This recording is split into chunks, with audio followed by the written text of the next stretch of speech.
अस्सलाम वालेकुम दोस्तों, उम्मीद करता हूँ सब ठीक होंगे, अपने अपने कामों में अच्छी तरह से मसरूफ़ होंगे। तो आज हम अपना ये जो स्टैंड है इसको सेट करने वाले हैं। इस पे हमने सिंगोनियम की एक क्यारी भी रखी हुई है ग्रो बैग्स की, तो उसको भी इंशाल्लाह देखेंगे उसके अंदर क्या क्या लगा हुआ था और क्या क्या ठीक है, क्या क्या ख़राब हो गया, और बाकी जो प्लांट्स हैं उनको भी देखते हैं। तो चलें शुरू करते हैं काम।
तो ये एक मेरे पास सेरेमिक पॉट है, इसके अंदर पहले भी स्नेक प्लांट लगा हुआ था, शायद मूनशाइन था, और वो शायद ओवर वाटरिंग की वजह से जो है वो ख़राब हो गया। तो एक ये मेरे पास यही वाला शेड पहले भी था, यही इसमें लगा हुआ था, और ये भी पानी में भी लगा हुआ मेरे पास, और इसके काफ़ी बड़े प्लांट्स हैं।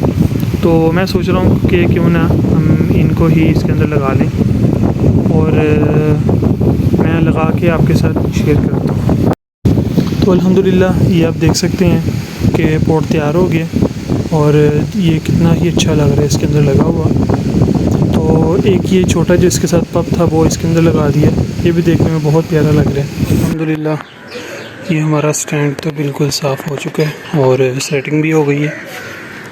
क्यारी में भी आप देख सकते हैं प्लांट सारे तरतीब से लग गए। आगे ये कुछ पॉट्स पले में हैं जिनके अंदर मैंने कटिंग्स लगाई हुई। तो इसको यहाँ पे एंड करते हैं। इंशाल्लाह मिलेंगे नेक्स्ट वीडियो में। अपना बहुत सारा ख्याल रखिएगा। अल्लाह हाफिज़।